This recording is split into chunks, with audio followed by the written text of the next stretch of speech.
Alright, welcome back to Don't Think, Just Charge. I'm Dave, and joining me today for a very special list building episode, I have got with me, for the first time on the channel, the world ranked #1 OPR player, winner of UK Games Expo 2024. It's Harvey!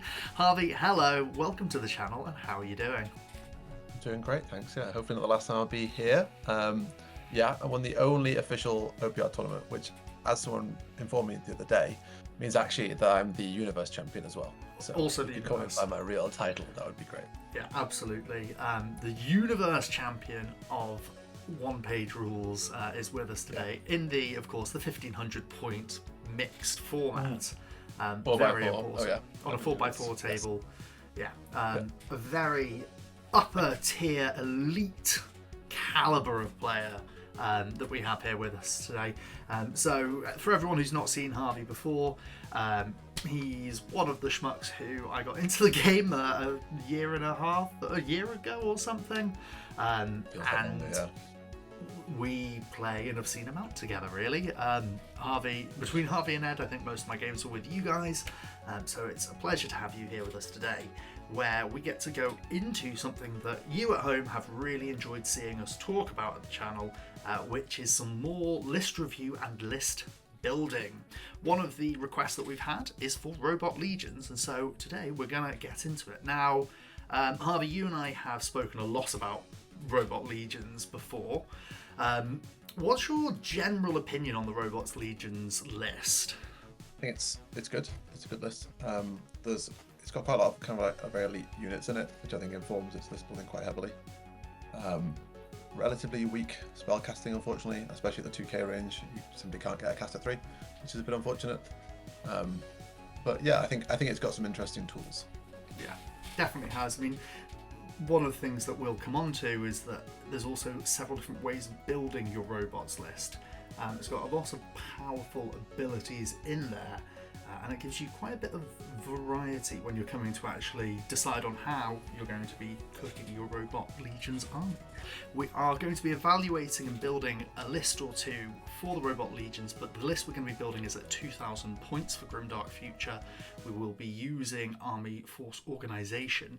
This is with the mindset that maybe you're going to be going to an event, a narrative event or a tournament or something where you'll be playing a few games, or you're going for a few pickup games over the weekend at your local gaming club or your shop, and you just don't know what you're going to be coming up against. So we're going to be having a look at putting together just some nice, well-rounded armies. But starting with that, we're going to do a quick review of the special abilities and the spells for Robot Legions, so let's get into it.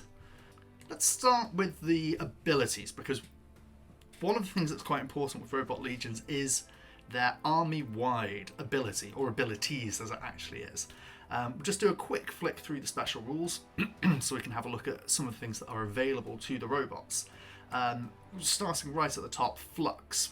Really powerful ability that we'll see when we get into it. Unmodified rolls of 6 to hit, deal 1 extra hit. Important because it is not just on the charge like with Furious, but it is with every attack, so you can have it when you're fatigued. Gloom Protocol, we see this as a kind of spell eater ability. Hunter, a very unique one. I don't think we'll talk about this too much, but you get ambush and AP +2 when you shoot when you come in. I'll touch on it slightly later on, but yes. Yeah, I know you've had a few ideas about an ambush-themed army. We can hand out regeneration, we've got repair. The one that I'm trying to drill down to as soon as possible is robot. Now this is one of the 2 abilities that are slapped onto every unit, I think it is, in the army. Talk us through robots.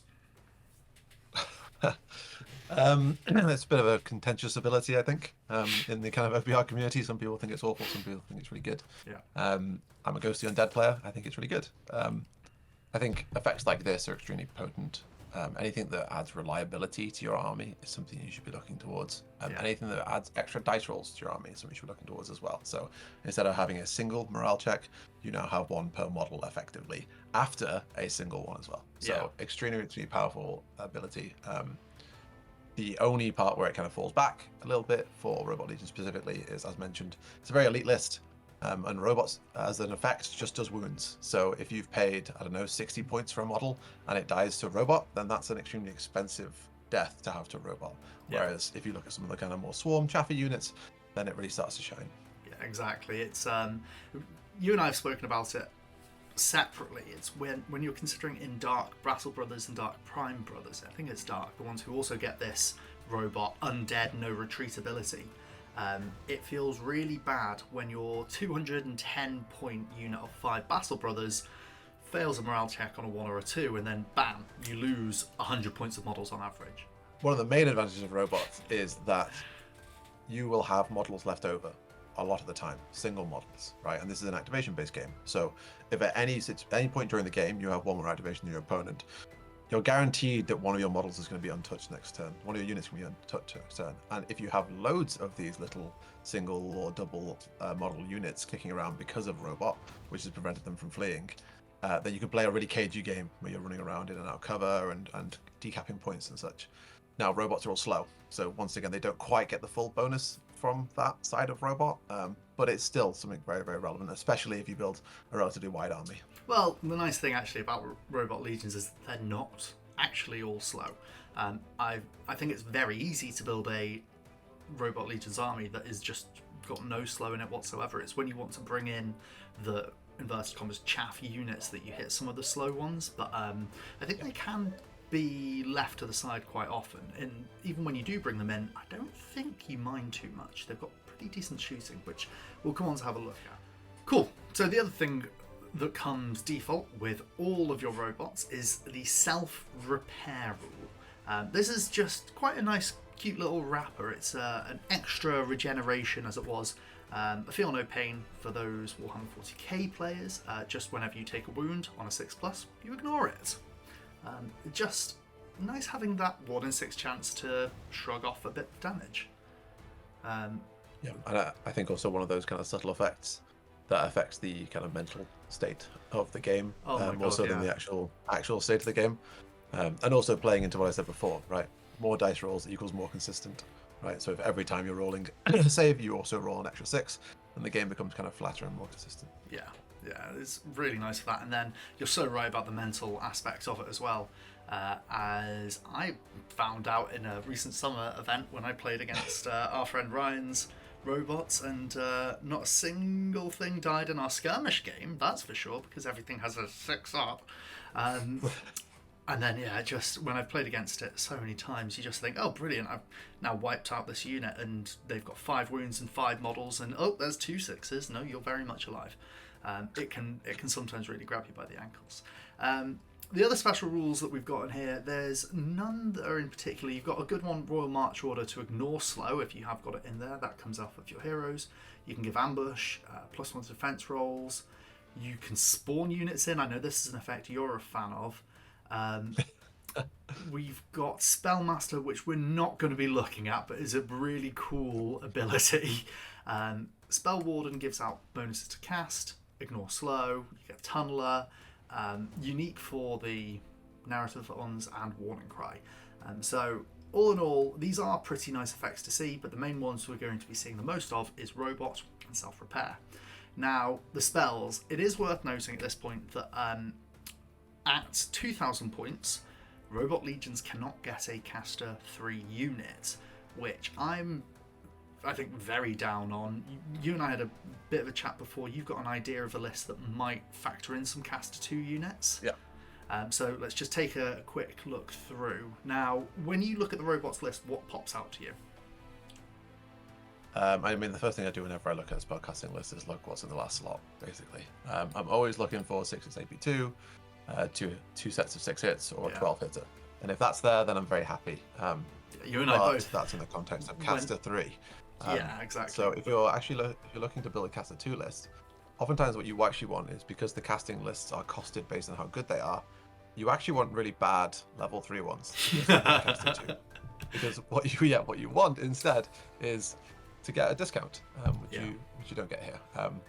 These two are both pretty good level 3 spells. I'm kind of pretty happy with those. I think things that give minuses to shooting and to hit in melee and stuff like that often overlooked, because raw damage feels better to play with. but can have a huge impact on the game. Especially and between that and movement speed effects, I think often overlooked, but very, very powerful in the right situation. Very good to have on hand. Yeah, very, very good situational spells to be able to throw out. And in Grimdark Future, -2 to hit rolls if you're playing against a shooty army is good to use. And then your default other option if you're throwing out a level 3 being 12 hits is excellent. You and I both, whenever we look at an army and we're looking at the spell list and we see that dreaded Blast 12 spell, we both go, oh, just, it ruins it for us. That 18-inch Blast 12 spell at level 3 is awful. Custom creators at home, stop using that spell, it's rubbish. So then, yeah, I very much approach it in the same way. Then the level 2 spells, we've got 2 hits with AP4 as our damage spell. It is to a model, which is quite interesting, so you might be able to snipe out someone who's got regeneration or a heavy weapon in a team, in a unit. And then we've got +2 to advance and +4 to rush and charge abilities. This is one of those movement spells that you picked up on. I think 2 hits to a model, definitely more relevant in Grimdark Future than it is in Fantasy. Yeah. Where most of the time you're sniping out a musician or a banner. In this, you can obviously get a lot more value. There's quite a lot of like very expensive team weapon kind of upgrades.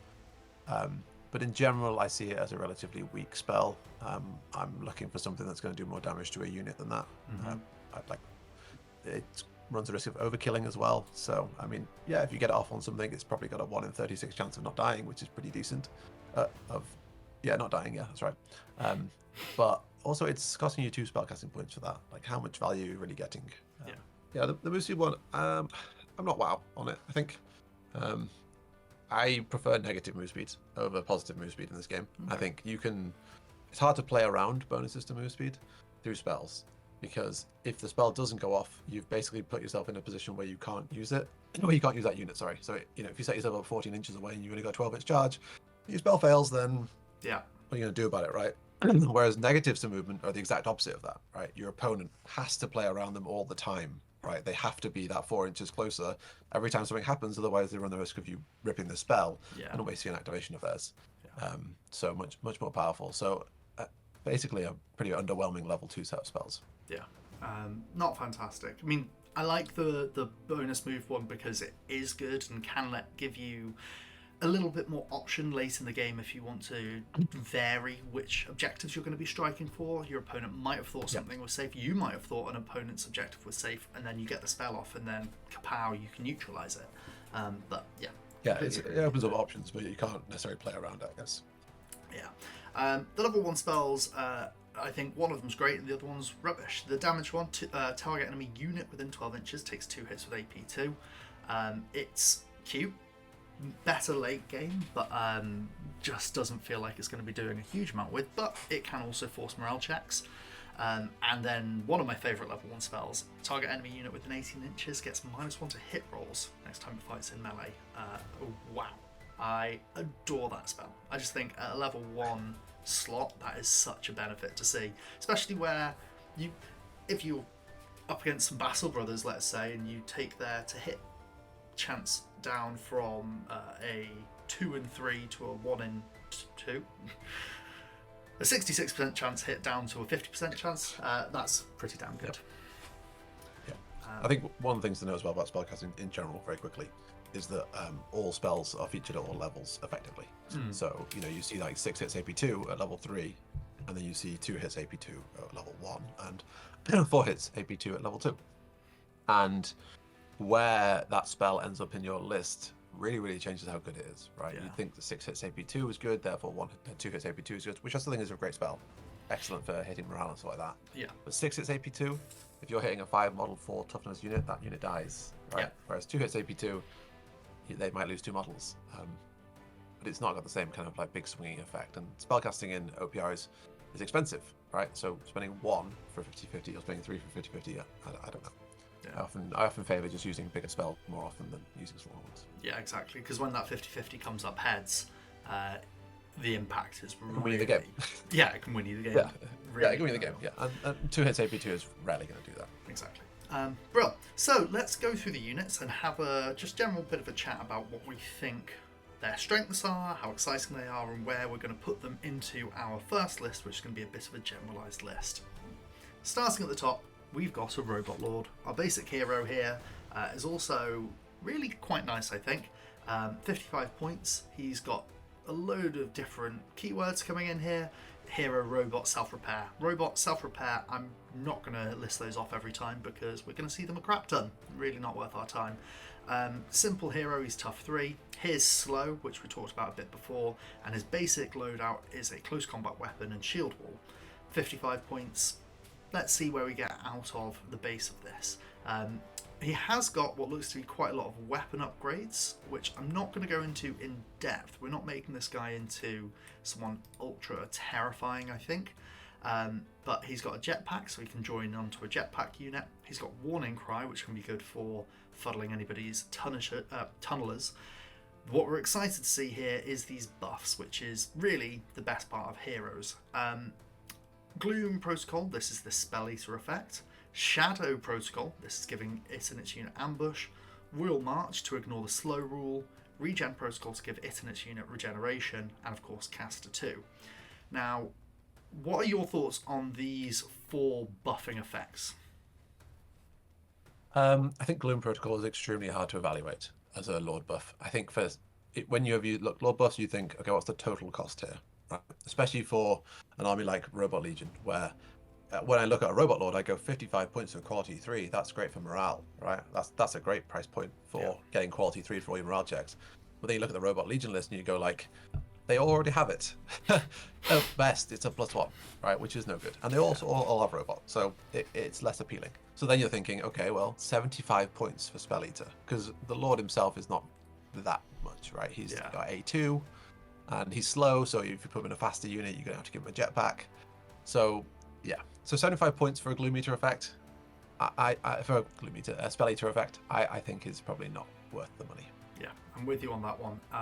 Can be great if your opponent's packing a load of spells, or if you're trying to find a way to really make a unit sticky, where it can't be shot at, taken out by melee and then spells, but I think you're just putting a lot of eggs into one basket, which isn't great in OPR. I don't see the point in wrapping a defense 3 unit in 2 6-ups. It just doesn't really stack for me. So yeah, I'm with you on that one. I also particularly like the way that you're approaching it, evaluating these buffing effects, which is that the Robot Lord himself, his body is not particularly exciting, and so you are looking at it as a wrapper, which is his base plus the buff. Really good little tip for people at home if you are wondering about how to evaluate your heroes. So, Shadow Protocol. I'm actually going to skip this one because I think you and I will both just simply like it. Yeah, fair enough. Yeah, we'll come back to it later. Anyway, so, this model, Royal March. I'm pretty down on this. This model on this unit may ignore the slow rule. Personally, I look at that and I think if I want to ignore the slow rule, I'll take units that don't have slow. I'll ignore the units with the slow rule. Yeah, it's the cost of entry again. 80 points to ignore slow is just not worth it. Yeah. Okay.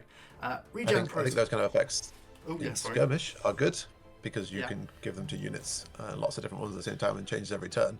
Yeah, that would be better. I think if you could pick which unit was annoying slow, then you kind of add this level of uncertainty to the game for your opponent, right? Like which unit is he going to remove slow from, and therefore which unit do I need to consider has got an extra 2 inches like before it shoots, or an extra 4 inches before it charges? How's that going to play into my game plan, and where am I going to place my units in response to that? But the fact that it's completely predictable, it's in a unit and it costs 80 points is too much. Yeah, I'm with you there. Regen Protocol. I've spoken a lot about how good and bad regen is at the same time. What are your thoughts on giving a Lord and its unit regeneration? I think we basically agree on this. I think static regen is a lot worse than dynamic regen, in that if you can choose where the regen goes each turn, it's a lot better because you can. So in spells, for example. Yeah, in spells or units that give out regen or whatever it might be. When it's fixed like this, kind of like the Royal March thing, it's easier for your opponent to play around it. Regen is great if your opponent has no rending or poison, but also rending is probably one of the more powerful weapon tags, and if you see something with rending, you should probably be aiming for it. Yeah. With regen, when you've got rending, and also if you've got regen, you want to be avoiding a unit. And then if you're playing a game where you're trying to avoid one of your enemy units because you're trying to protect something, suddenly you're isolating and you're into a really bad play loop at that point. Caster 2. Even just from a statistical side of it, right? You're paying 85 points, once again, 85 points to give your guys 30% more life, effectively, or whatever it is. 50% more life, right? They have 50% more wounds. So if your unit doesn't cost that much already, then this is really bad, right? Like, don't put this in a unit of like swarms, for example. You Unless you're really sadistic. Well, yeah. You want to put this with elite stuff, and then you're like, okay, well, now I'm spending 85 more points on top of the thing I've already invested a huge amount of points into. Yeah. This is a liability now, you know? Even if I do give it a regen, my opponent's targeting anyway, right? Like, it's going to happen. There's also the aspect of those elite units, typically you'd expect to have quite a high defense. And so the number of times for an elite unit that you're going to be spending your points effectively by using these regen rolls is lower across the game. So the value of it is actually reduced at that point. It's a really weird bit of anti-logic. Now, going up to the one that we both find the most exciting. Overall, 80 points, you can give this model and its unit ambush. I just think that's brilliant. I think I'm going to slightly disagree with you here.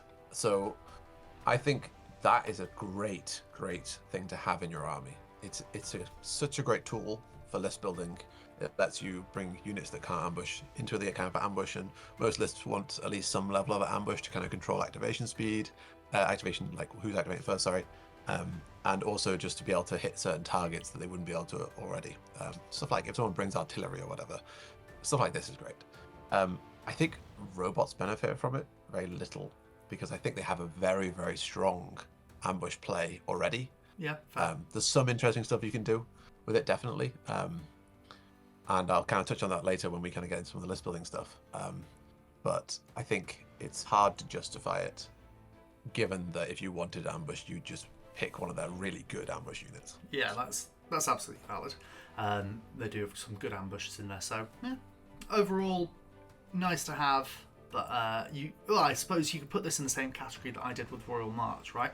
I'd say that if you want to ignore slow, you ignore the units with slow.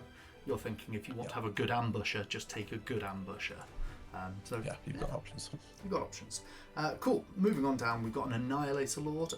So again, this is a 3/3 with a load of keywords.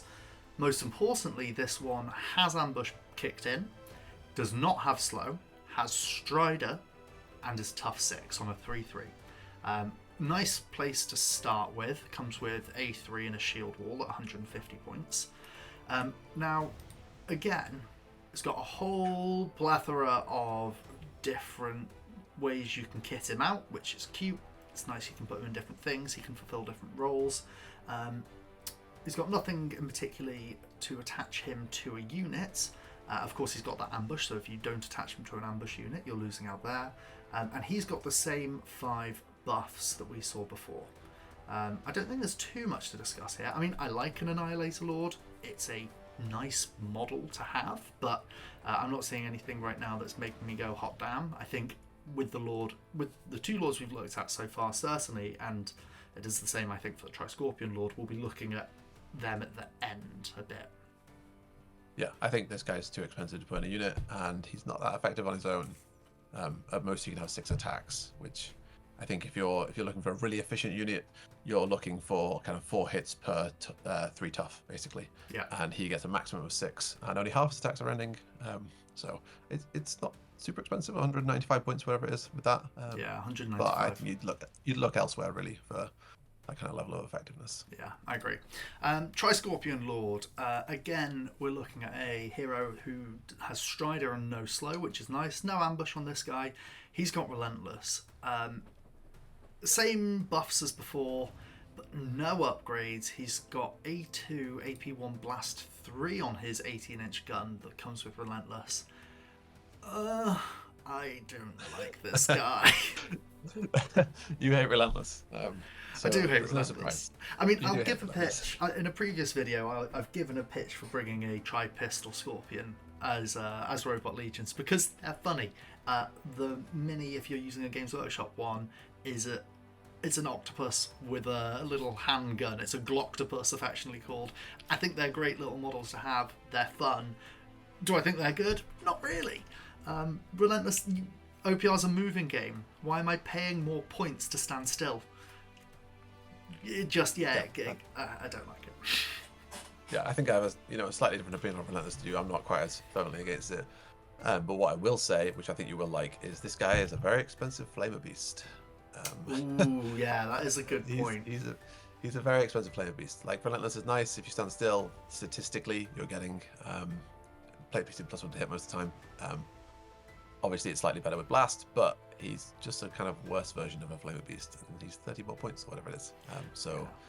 If you want some kind of long-range Blast AP1 stuff going on, then it might be an option that you're interested in. And you can see him filling a pretty decent role there, right? Just staying at 18 ranges the whole game and just throwing out Blast. And yeah, like, not awful, but not something to get excited about, I don't think. Yeah, I mean, you can upgrade him with Caster, so he can do some things. He's got Strider, so he can be annoying.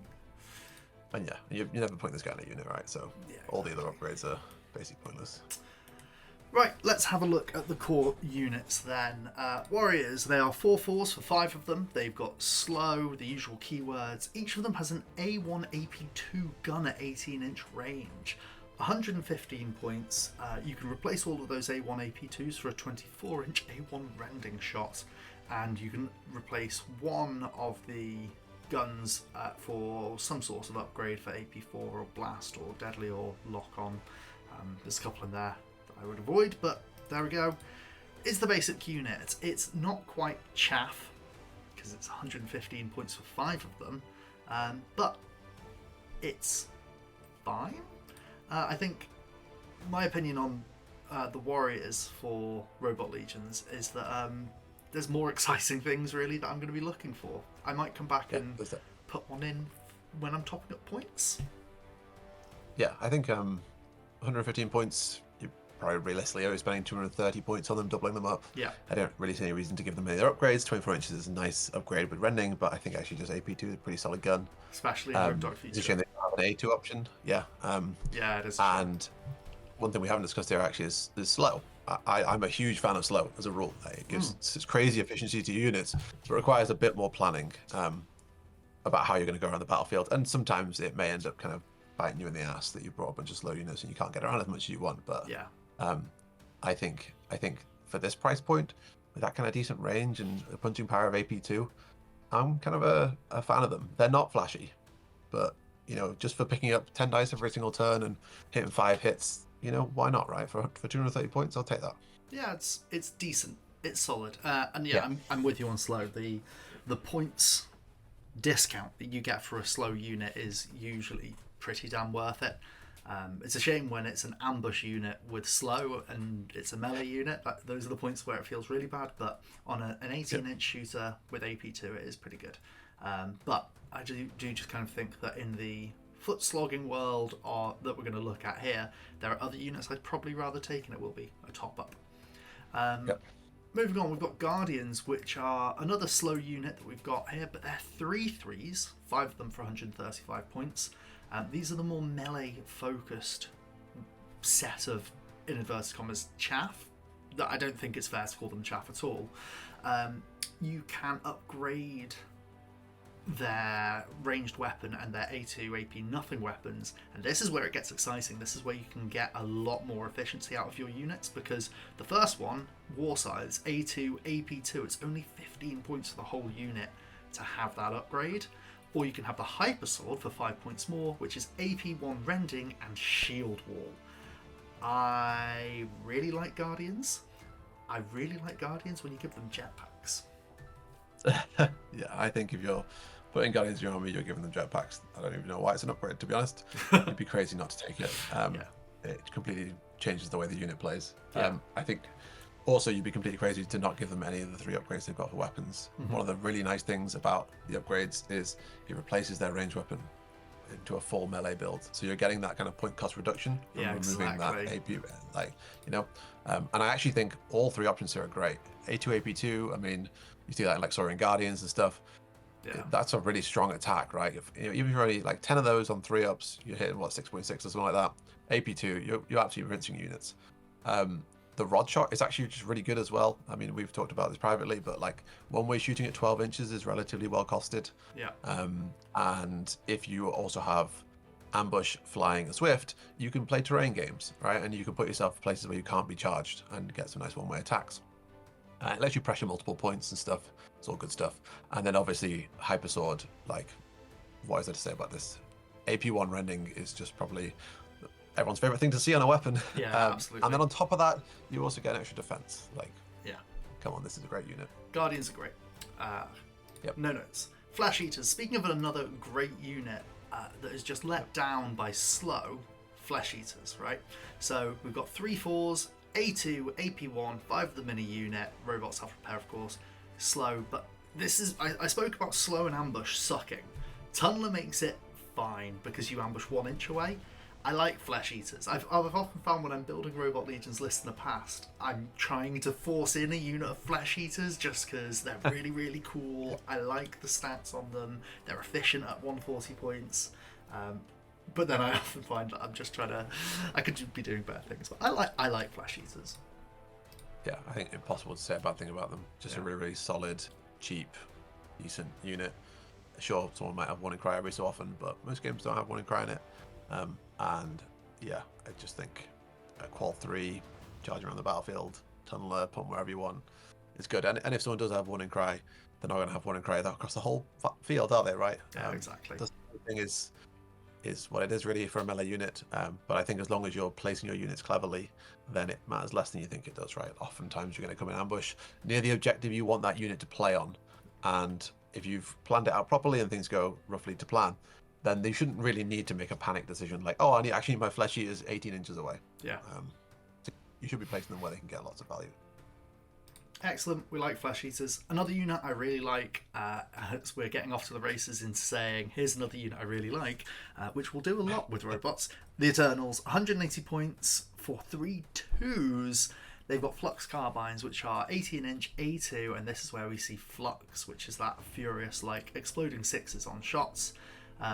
You can replace that with heavy Gauss rifles, which are 24-inch A2 rending, but I don't think you have to at all. I like Eternals at 180 points. Yeah, me too. I think they're really solid. I don't see any reason to ever double them up. I think you could double them up if you wanted to. It's probably a good time to mention, actually. We've mentioned before, Dave's mentioned before, that when building at 2k points, you want at least 7 units in your army, right? It just feels like a good round number for activations. And that means about 285 points per unit. Yeah. So anytime you're spending more than that 285 point mark, you should really be thinking to yourself, like, how does this play into my army's strategy? Yeah. Right? Because this is now something that I've indexed into more than the average of my army. Yeah. So if you're doing a big double stack of Eternals, and that's 360 points, that's a big investment of points.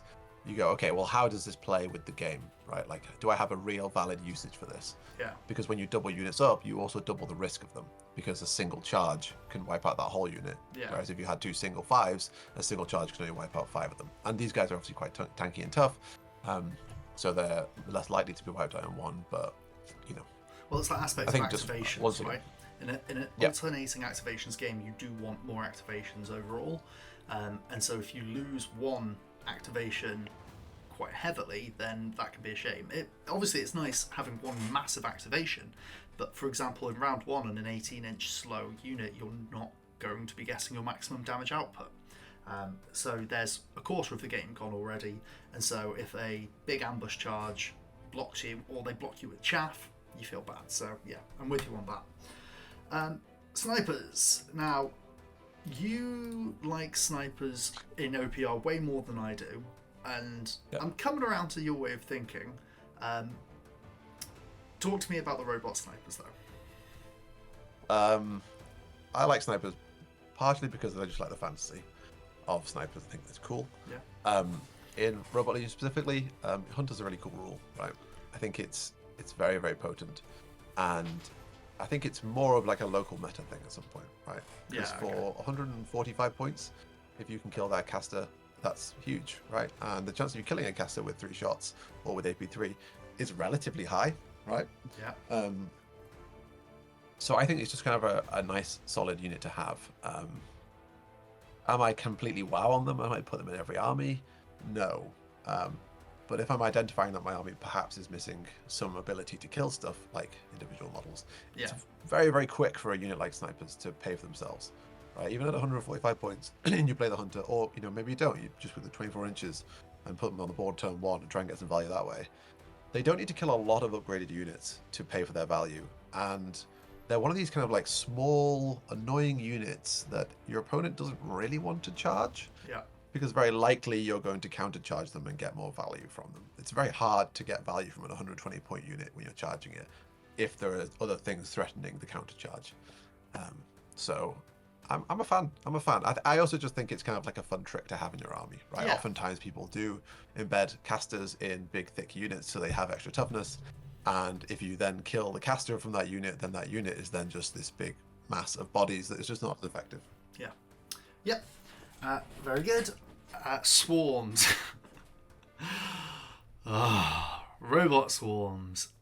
One of...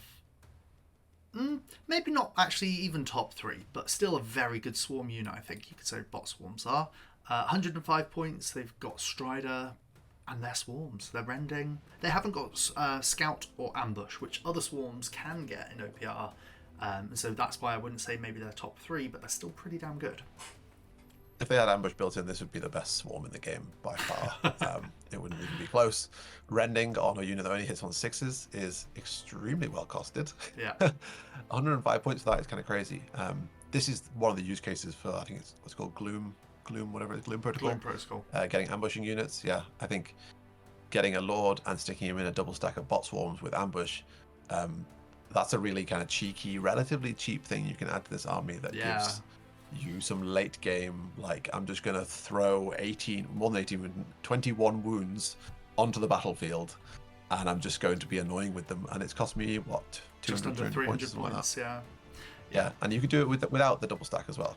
You could do it for just 190 points, whatever it is. This is a really relevant time to talk about one of the many reasons why Undead No Retreat Robot is so good, is that objective yoinking ability, where you do give this unit ambush and then you put it into play trying to take down neutralize an enemy's objective, or even just swoop around the side with Strider and try and nick it and steal it outright. Your opponent blasts the crap out of it. Oh no, I take a morale check. What would shake any other unit, any other swarm, because it's quality 6, you don't care about because it's robot. As long as you've got 1 wound left in the unit, you can take objectives. So yeah, bot swarms, very good. You are right. Swarms in general, but yeah, swarms in general. They're just a classic example of don't look at a unit in kind of a vacuum, right? Like if you analyze bot swarms, you go like, why am I bringing this, right? Yeah. But if you think about like the game as a whole and the cost you're paying for something that has equal objective weighting to their 500 point monster that might not have Strider, then all of a sudden he literally cannot kill this bot swarm, right? If you're playing in the terrain properly. One of the things that isn't talked about very often in OPR, but if you get charged by something, let's say you're playing against a melee army, they charge your bot swarms. You lose combat because you do, right? You might take a model off them because of rending, just occasionally cheeky a model. Yeah. You lose combat, they bounce back an inch. If you move 12 inches away from them, they can't charge you next turn, right? You bounce back an inch and you've moved away 12 inches, you're 13 inches apart. But that bot swarm can then just charge straight back around that unit, not even charge them, onto whatever objective you're playing around. Yeah. And now they need a second unit to deal with your bot swarm. And all of a sudden, they've had to invest 2 units worth of activations into an 105 point unit, right? Yeah. It's insane. So don't expect it to do big flashy plays, but when it's alive at the end of the game with 1 wound and your opponent's counting up the objectives and wondering why they lost the game, it's very likely to be the bot swarms. Yeah, exactly. They're excellent. Swarms are just so strong when you're thinking about the game that way. Now we get into the units that bring me some of the most joy, because everything else has got tough 3+ in the army, so it's Dave time. Robot Snakes, love them. 200 points, 4/4s, each of them has got A4 rending, Strider, great unit. You can upgrade them. I don't really care about their upgrades. You can give them... I mean, okay, we can talk here. You've touched on it before. Do you want to talk about why you and I both like 12-inch range weapons so much? Yeah, so 12 inches is the point where the cost is the same for melee and range. Now, if this video, if you're watching this in a couple of years' time, that might not be the case. I don't know. But at least right now, I think 12-inch weapons, and someone's going to correct me in the comments, cost the same amount as having a melee weapon. Yeah. So they're already quite efficient. The only thing you pay for when you pay for a 12-inch weapon is potentially definitely the A1 weapon that you're carrying alongside it. You have to have a melee weapon in OPR. Yeah. But the bonuses you're getting is that you have an 18-inch threat range most of the time, because you can move 6 inches before you shoot, so it's actually more than just 12. And you have completely one-way combat, which is just great, really. It's one of these kind of like very small but very effective strategies you can include in your armies. Just a little bit of one-way shooting. You'll find that your units will be very, very annoying. And if you do it for a whole army, it won't work. But if you just have 1 or 2 units that just spends its whole time like shooting from one objective to the other one, like capturing objectives while it can still contribute to the game, and having these kind of one-way engagements and just like gently like nibbling away at the enemy's army, they'll often kind of play for themselves. And if they get charged and they get blown up, then that's fine, right? We're not paying massive points for this. The issue with Robot Snakes, obviously, is you can't give them a 4. Yeah, I was going to come on. They have that kind of A2, A2 split. It's, yeah. That's a really good summary as to why it's good. But in this case, it's not so good. It is one of your Missile Fangs being replaced. I personally look at Robot Snakes and I think I'm just going to keep them exactly as they are. Yep. They don't need to change. They're just lovely and efficient and excellent at 200 points. Just Strider Robot 4/4s, really nice, and I'm a big fan of when a tough 3 unit has 4 attacks. Just good output, good unit. Yeah, exactly. Very nice. I think one of the nice things about OPR is because it's like numerically balanced or mathematically, or there's a calculator behind it all.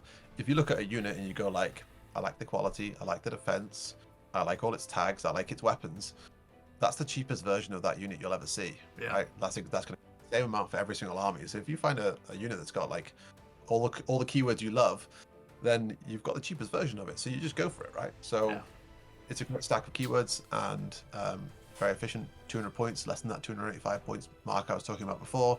This is just a nice filler unit to have in your army. Is it going to win the game for you every time? No. But is it occasionally going to charge something, roll 4 6s and absolutely blow up a unit? Yeah. Also, it's important that rending applies to every attack. So if your opponents used, for example, some of those dynamic regeneration effects we've talked about, you can just completely negate the benefit of that, because they will still have counted as having taken wounds to use the regeneration, but your rending ignores it. So it's really good there. And of course, if they've just got regeneration flat on a unit, well, that's wasted points against Robot Snakes. It doesn't matter if you're getting AP4 or not, it's good. Excellent. Move on to another unit I really like. We should really have a swear jar for here's a unit I really like in this army. Just whenever a tough 3 unit comes up. Whenever a top 3 unit with A4 comes up, and whenever a top 3 unit with A4 and Strider comes up, and then if you give it ambush, you're doing really well. And ta-da! Literally 3 of them in a row. Oh my god, there's another one. Oh look, another one. Destroyer Snakes, 3/4s, nice stat line, means good efficient points. All the good things. Strider, tough 3, Tunneler. All of them have got 4 attacks. AP2, so nice in Grimdark Future. And then you can give 1 deadly if you want, which isn't a bad upgrade. I think this isn't too bad to give one of them that, and you can give them all rending in melee. I think that is overkill, even though it's only 10 points because the unit is already 305. I like Destroyer Snakes, surprisingly.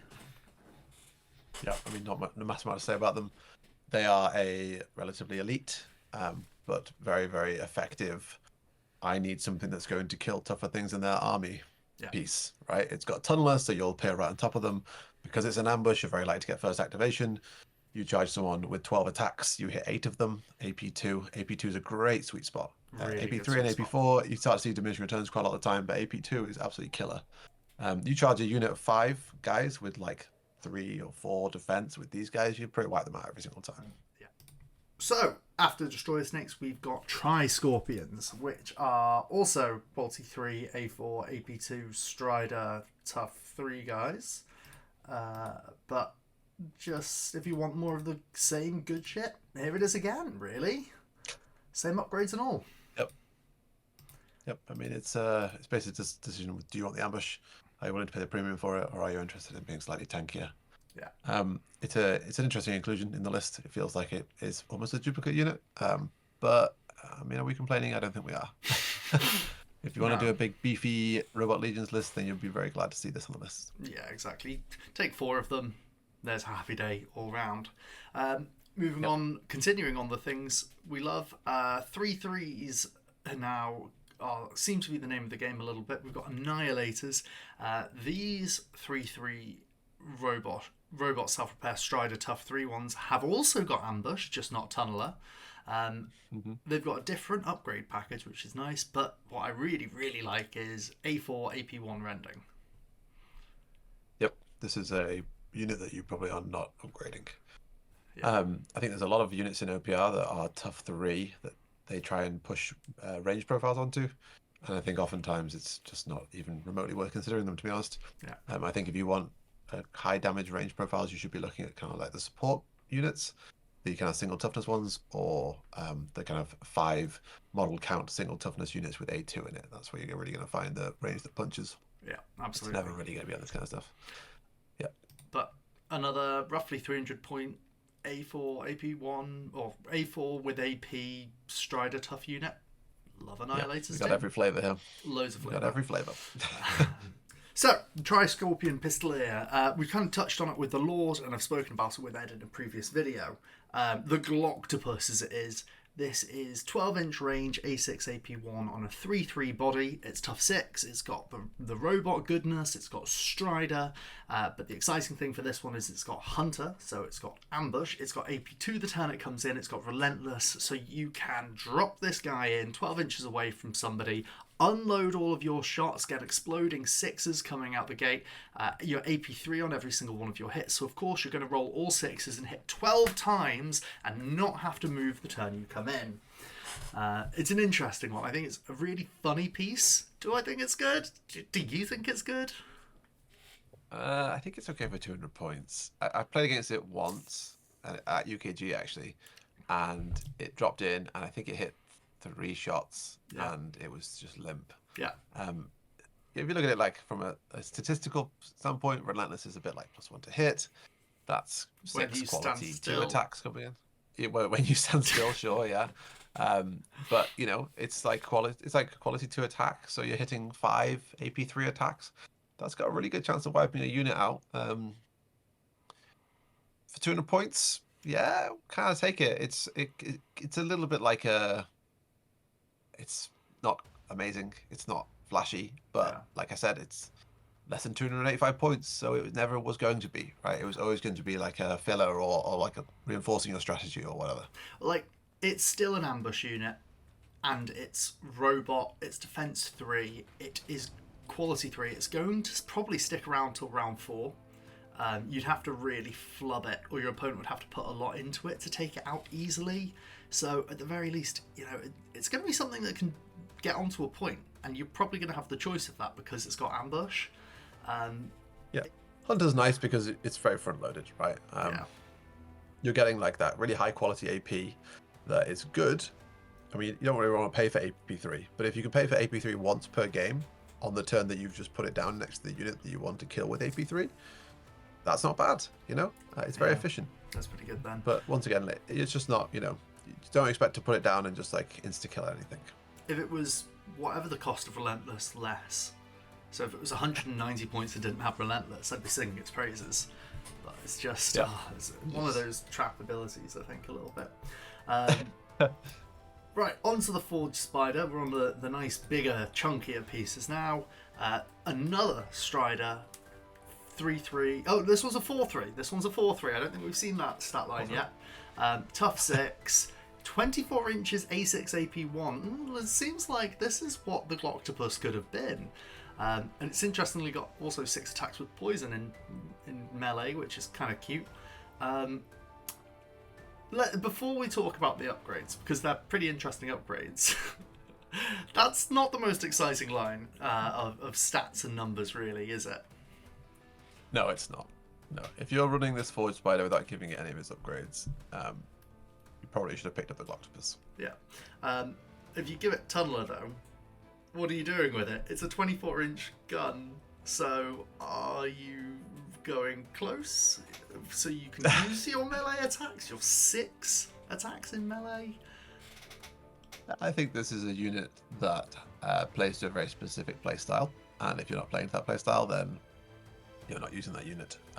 Really, I think the best way to build this guy is just to tick all the boxes, and I'll explain that thinking later. But yeah, we'll come back to the Forge Spider later. I'll touch on it then. Okay, I'm just going to hang this for the people who are watching rather than just listening. It's this Spore and Box Swarms 3 thing here that he's talking about coming back to later, because there are more units to consider. Heavy Annihilator, Tough 6, Strider, Ambush, 3/3. It's got an A1 24-inch range, AP2 Deadly 6 gun. It's got 6 attacks with AP1 in melee. It's 260 points. I personally am skipping it. I think there's much more exciting things you can do. Yeah, I mean, I'm probably skipping it as well. It's got an interesting upgrade in the Exterminator Cannon. Yeah. A2 AP2 Blast, 30 inches. Kind of nice. But I think that kind of then is kind of some anti-synergy with Ambush. Yeah, Like exactly. I wouldn't like to be paying for Ambush if I've got a 30-inch range gun. Yeah. Spot on with you there. Hoverbikes, love this unit. We're back into the exciting thing here. These are 4/4s, tough 3, and they're fast. They're not even. It's not that they're not slow. They're fast and they're Strider. Oh, brilliant! And 18-inch. I think 18 inch is my favourite range on a ranged weapon. 18-inch, a force. Run that 4 attacks out of each tough 3 thing, and Flux. Brilliant unit. Really love this unit. Big fan. They're coming up. They're hitting you with 6 attacks, at least-ish, kind of on average. On average, it's actually 7. Yay, Flux! What the Flux? In fact, actually, on average, is it 8 attacks with Flux because it's 12 attacks coming out, hitting on 4s. I think it's actually 8 attacks average that are hitting. Yeah. So I love them. They're brilliant. They're really, really good. Ignore all the upgrades. Well, don't ignore all the upgrades. A3 AP1 is a nice upgrade to have, but just I think that I'm not sure that was worth spending any points in the upgrades. Unfortunately, I think it's very similar to the rest of the list. Right, 18 inches is a really nice break point. Really, I think 24 inches is much better.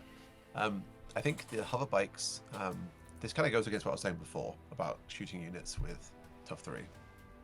There's a couple of units in the game. I think if you can get fast on a unit like this that's going to play ranged, it's really good. Most games, these hover bikes, if they don't get shot off the board, they're going to probably be active every single turn. Yeah. They're going to shoot, across the game, they're going to shoot their full 48 shots. Or they're going to shoot 36 shots, and then the last turn, they're just going to double move onto a point and capture some objectives for you. 16 inches and they'll do that pretty Strider. consistently. Yeah, exactly. Yeah, they'll go wherever you need them to be, right? And units like this and many other kind of biker units can do stuff like this as well. I think this one's pretty good because it has that A4 range. What you'll find for a lot of biker units is that they have that kind of weird split of 2 range attacks, 2 melee 24 attacks. inches and a pistol or something. Yeah, 12, whatever it is, right? Yeah, it's not quite as optimized and close to the ground as the hover bikes. They're great. I love them. So yeah, a decent unit, definitely. Absolutely. Fab. On to the vehicles. Now, we are limited here. I'm just going to immediately highlight the one we wish we could have at 2,000 points is this Wraith-Shard. It's just so big and exciting. It's got caster 4. Oh, if only. Also, the prison monolith, really. We can run it, but all the cool upgrades are put out of range. This is where that What we Spellmaster is. which we can't. Yeah, it was 790 points for a tough 18-3-2. Don't care about any of the guns. I care about caster 6. No. I care about cackling and losing 3 wounds every time I cast a spell. That's all I care about. Exactly. Oh, if only. But unfortunately not. No. So exciting things. Whilst we're on the prison monolith, at 530 points, would you take it? It's 3/2, Fear 2, Strider, Tough 12. 3 attacks, AP3 Deadly 3 at 18 inches, and then 10 attacks in melee. It's not doing anything well enough, really, for me. No, I think Deadly is generally not very good. Blast, because in OPR, what matters is taking activations off the board and alpha striking. Really, they're the two things you're really looking for. If you can alpha strike an activation off the board, brilliant.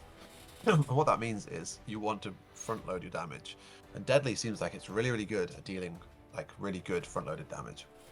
But unless you're killing a single model, Blast does the same thing every single time, right? Because every other unit has 3 models in it, so that first strike is doing the full effectiveness.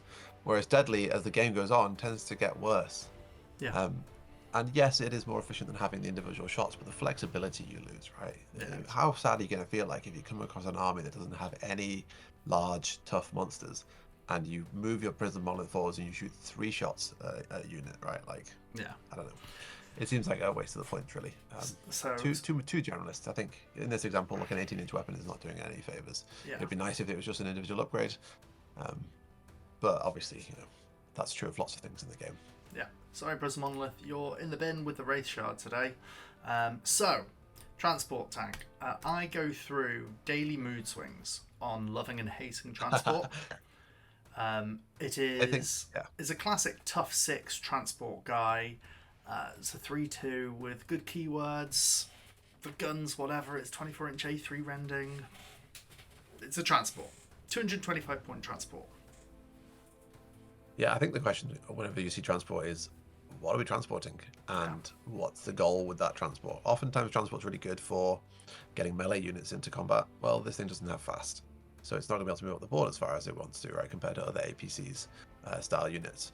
It's got an A3 rending attack. That's not the best thing in the world, right, for 225 points. If it gets charged in melee, it doesn't even get attacks back, so it's going to shake pretty easily, but it is a robot quality 3, so maybe not.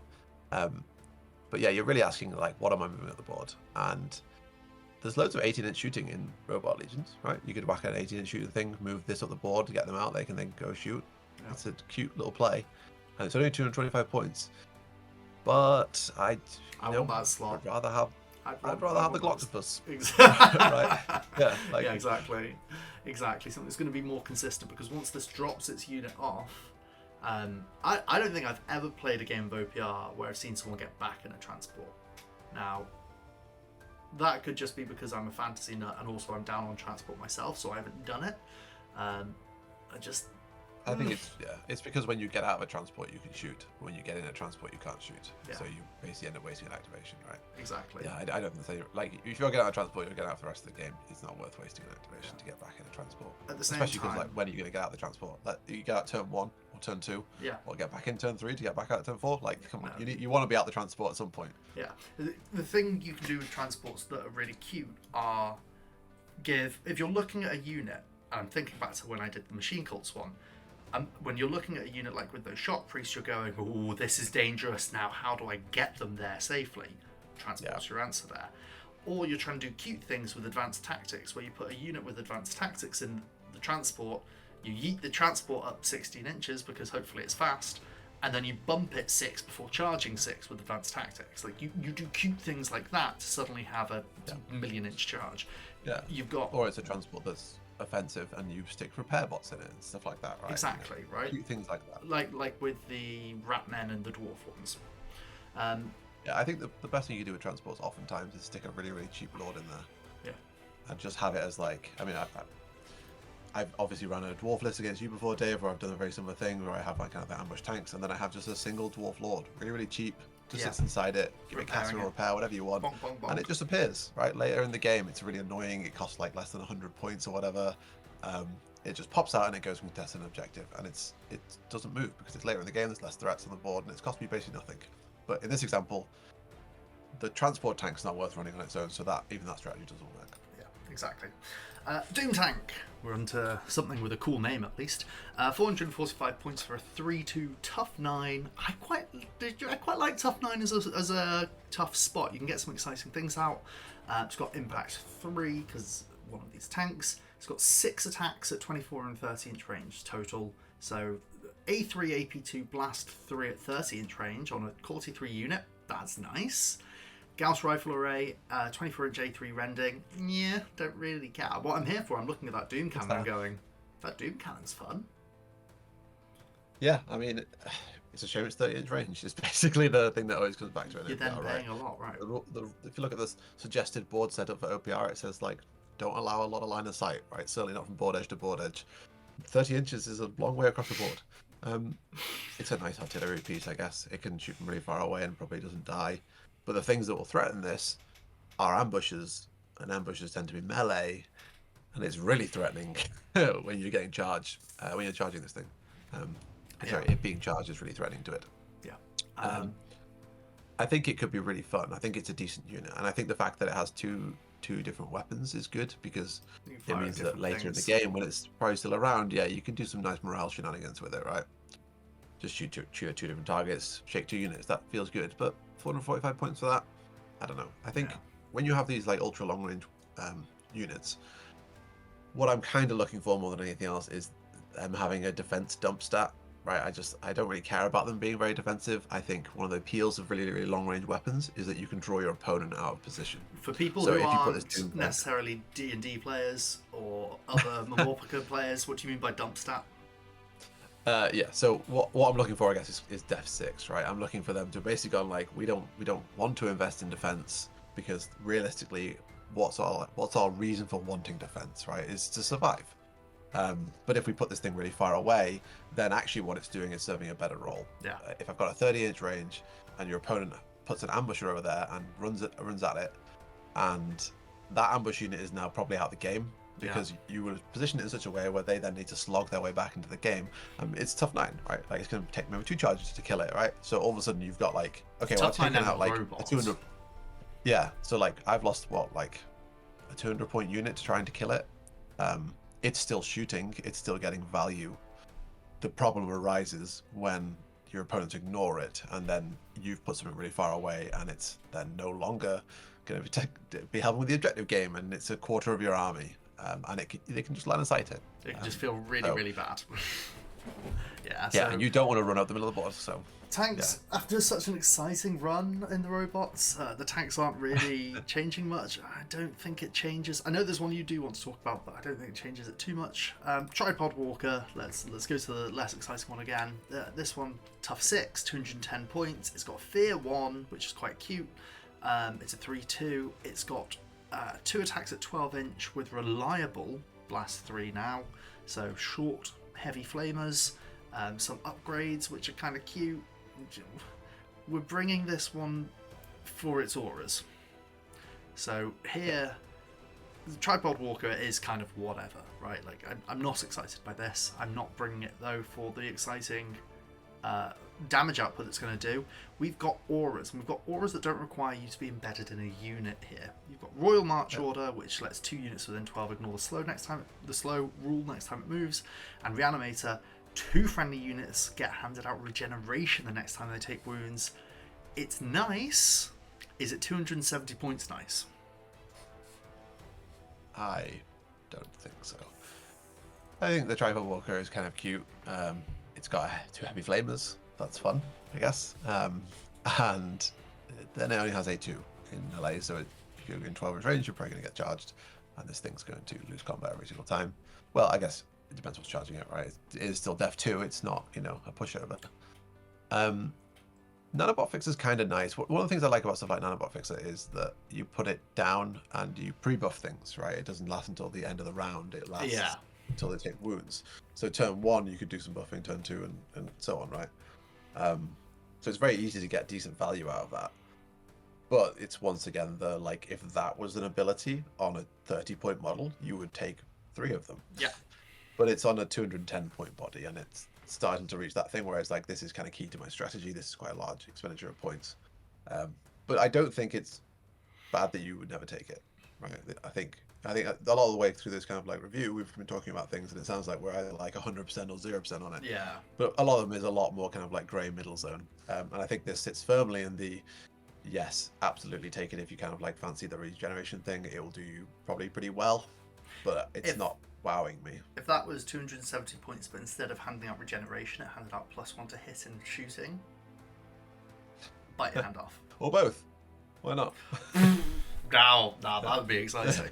But we've already got that unit. It's in Blessed Sisters. It's a big War Altar shrine thing, and we like that one. So sorry, Tripod Walker, another vehicle that we're not thrilled with really when we're so excited about so many other things. You're right, it is kind of in that grey spot. We're not damning it to the bin like we've done with the Prison Monolith, but it's probably not going to be bumping something else out of a slot in 2,000 points, which isn't a lot of points. No. Talk to me about this one. Are you more excited about a Spider Walker? I am more excited about a Spider Walker, but not much more. This is kind of the same thing as the Doom Tank. You have a much more threatening blast weapon, but it's 30 inches again, so you got to play around that same idea. The nice thing about this is it has fear and melee attacks though, so if something charges you, you're also going to kill them, which is good. It's always good to kill your opponent. And I quite just like the 24 A12 AP1 upgrade. Like just having eight hits a turn on models with AP1 is just quite nice. Yeah. So it's very expensive for that though. It's 535 points for a 3/2 tough 12 with Strider. These are decent things to have. 535 points is a lot though. Fear 2, as you said, is nice. 6 attacks in melee is nice. You do want to be doing something with that base weapon profile. 18 inches, A2, AP4, Deadly 6. We've spoken about Deadly. I want to get rid of it. And so having the ability to have an A12 24-inch AP1 gun for free, in inverted commas, 535 points, I like it. Like, I think we're more into a line of something I'm a bit more excited about here. I ain't going to upgrade my 18-inch deadly weapon for a 24-inch Deadly 6 weapon. Not excited by that. 30-inch Blast 3 AP2 is cool. 30 inches is not. OPR's a 24-inch game, deployment to deployment. I don't want 30 inches. I'm not going to see you. And then, we're left with the Twin Atom Shredder. Like, A12's kind of cool, right? How many things have got A12 on a single gun? Yeah, it's very rare, right? So it's appealing basically entirely on that, but then it is still 535 points. So I'm not starting there. No. Moving down, we have the last thing to look at is a support platform. I've not got the narrative heroes showing up here, as you will have noticed. The support platform, so it's entrenched, so it can't move. No, sorry, that's not entrenched. This one can move. It's a mobile that means it can't move. So entrenched is actually better, but it's slow, sorry. It's got the Royal March Order, so you can pick units, including itself, to ignore slow. And then it's got some guns and stuff. 270 points for 3/2 tough 6. I find it quite funny this thing's got impact. That just, I don't know why, it tickles me. I know it's a requirement to have melee or impact, but just the only way it attacks is by slowly going funk. It does not feel like it's a very fast unit, does it? No, I don't like this thing at all. You can get rid of Royal March Order for more guns. Yeah, and then you're like, well, why am I even... Like, what's special about this then? Like, where am I going with this? Like, entrenched is kind of cool, I guess, kind of, but you're probably going to move it every turn. Entrenched is kind of a bit like your hatred of Relentless, right? This is a unit that is caught between too many worlds. It doesn't really know what it's doing. Royal March Order is not strong enough. They spend 270 points on something that only has 5 attacks. You can then remove those, so instead you get 11 attacks, but then you're pending, 300 plus on it. I mean, there's just better options, right? Yeah. I'd rather have 1.5 times a Gloctopus. Is that the standard here? How many Gloctopuses can I get for this? Yeah. Love it. Right, moving down. Oh, here we go. Sorry, the narrative heroes at the bottom. Death Fortress, Titan, Caster 4. Lovely. 940 points. If you're playing at, what do you need for that? 4,000 points? If you're playing at 4,000 points, have fun. Hope you enjoy Death Fortress. Yep. I'm sorry, we're at 2,000 here. Narrative hero, I'm not going to talk about him. He's cute. He's cool. I like narrative heroes. I'm not bringing them into my list building, unfortunately, because not every army has them. And when every army has them, then we can start to look at them a bit more. Aircraft. Right. Do you want to talk about aircraft a little bit? Because in previous videos, I've been just generally dismissive and down on it. You're far more optimistic about aircraft than I am, I think, is a fair way of saying. I am, yes. I think in most games, you are not capping out your maximum number of activations. So there's kind of like a little bit more space for something like this to play if you build your list around it. I think a lot of aircraft suffer from having really long range, which is kind of counterintuitive because if you imagine a board, turn 1 you can move to their left flank, turn 2 you can move to their right flank, turn 3 you can move to their left flank, and then back to the right flank, and you're most likely going to be in range of something most of the time. And if they play around that, then they've wasted an awful of opportunity by capturing objectives. So I don't think they're as bad as they seem. This one especially, this Night Transport, I think is probably one of the better ones in the game. There's this one, and there's an Alien Hives one that's got a bunch of blast weapons on it, which I think is good.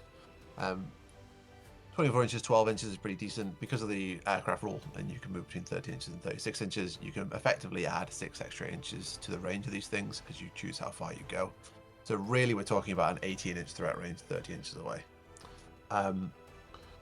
So why do I think Night Transport is good, or at least a good aircraft? 360 points is in that region I was talking about before, where you've got a strategy here in your mind. So you're only bringing this in, obviously, if you've got something you want to transport. One of the nice things about flying transports is the thing that flying things can't do is capture objectives, and one of the things that you can do once you've got transport is drop units off to go capture objectives for you, which is nice. I think it's got a really, really solid set of guns on it, right? 12 attacks hitting on quality 3. We've got flux, we've got AP, we've got rending. It's a little bit of a mix. It's most importantly got 2 different weapon profiles that are all very generalist profiles, so triggering morale late game. I think aircraft are actually quite resilient. If you come across a melee army, they're invincible. Yeah. And if they've got shooting and you're worried about the shooting, you can just play line of sight games all day long with them, right? Like there's nothing in these rules that say that you can see over terrain to see them or whatever, right? Like that. Yeah. Yeah, I think it's an interesting piece, and especially because you've seen quite a lot of those kind of like tough 9 units. The ones without ambush, I think they're like 270 points, whatever they are. You whack one of those in here, and yeah, it's going to cost you like 600 points. But you've basically got a kind of like a 2-part combo that can deal with most threats on the board. You move your Night Transport over it, you unleash 12 shots onto it, and then you send some charging guys out from the transport, and you're probably going to kill most things. And then your Night Transport is just annoying for the rest of the game. Yeah. Yeah, it's okay. And also, like, that Lord thing again, right? For a 55-point Lord, you can put in his Night Transport, all of a sudden it has the ability to capture objectives. You just drop them off on turn 4, and there we go. You're contesting an objective for 55 more points on something that is most of the time going to be relatively invincible. Obviously, there are going to be some moments where people are going to shoot out the sky, but I think with the minus 12-inch ranges and the minus 1 to hit, it's more resilient than it looks. Yeah. Aircraft are... Well, I am playing aircraft for the first time in the event that we're going to in 2 weeks' time, so I'll have much more to say after that. Yeah, 4 of you then. Yeah, exactly. My biggest problem with aircraft is after the forced movement, many of them have got 12-inch range weapons. So if you are doing this strafing, this left to right along board edge, first of all, you want to try and force the objectives to be placed on the flanks. Second of all, once you've done your force move, 12 inches ain't much, right? Like 24 inches. I'm with you. Twin Flux Cannon, the 24-inch A6 AP1 flux weapon here, very, very nice, because you can have a lot of coverage with this guy afterwards. But the 12-inch A6 rending just it feels really bad, and 360 points for this thing is a lot. But yeah, I'm not saying it's taken in every army, but I think it has real potential. One thing to know about aircraft as well is, obviously, it's a planning game, right? It's kind of unique in OPR in that where you move at the previous turn has a huge impact on where you move at the next turn, and where the other units don't necessarily have that reliance. So if you are doing the flank thing, then I'm suggesting whether or not you move 6 inches left to the target that you want to shoot, or 12 inches left to the target to then go to the right of the board, 36 inches or 30 inches from there, is going to add up massively. So really, when you're playing aircraft and you're doing your deployments, you want to have a full plan for where the aircraft's going and where the objectives are going to play relative to that, right? Because the only way you can influence the way your opponent is going is by baiting him with units or baiting him with objectives. And both are basically, all of that is at the start of the game when you're deploying things. So if you don't have a plan when the turn 1 starts, if you don't already know where it's going every single turn, or mostly, then it's probably going to be an overspend. Cool. Doomfighter, 500 points is the last unit to go through here. Another aircraft, 500 points tough 6 unit, but it's aircraft. This one doesn't have transport. But what it's got is damage. A6, AP4 lock on, so you ignore negative modifiers to hit rolls and range, such as caused by stealth and spells. And then you've got A6. Or other aircraft. Or other aircraft. Happen to be playing the one game very, of OPR very ever that's going to have two of them. Yeah, Doomfighter, the anti-aircraft aircraft. I like it. Yes. There's something I haven't thought about. When the meta evolves. Oh, yeah. You've got the anti-aircraft aircraft for your aircraft. How many times can we say aircraft? And then you've got that twin flux cannon, A6 AP1 flux. It's nice. 500 points, I'm not snapping it off immediately. I might bring it though. No. Also, pretty sure there's some sick models out there. So if I wanted to have it and just have the model, let's rock. Yeah, but once again, 2.5 blocks plus is right there. Gotta think in real terms. Right, okay, so at this point, we've spent a long time nattering about the strengths of this list. Let's get into the exciting thing. Let's build a couple of armies here. Now, the first one we're going to do is going to be the most powerful one very easily. Oh, I've made a mistake immediately. Hold on a second. Let me just turn off Force Organisation where I go down to the 10 octopus list. Good. Glad we did this. Reason the 200 points. The perfect amount of points for the no force or 2k points. How do they win against that? Exactly. It is impossible. Yeah. The hardest part about playing that list is finding 10 Gloctopus models that are varied enough that you don't get confused throughout the game. Oh, yeah. Thing of beauty. Right, anyway. So, going through the list, let's start by building up quite a nice rounded one. I'm going with Guardians to start with. I really like them. We're at just under 200 points here for 5 of them with Ambush, AP1 Rending. Look at all the keywords. Look at all the lovely keywords coming out here. They're 3 2s effectively. Let's start there. If we're going to start with Guardians, where do you want to go next?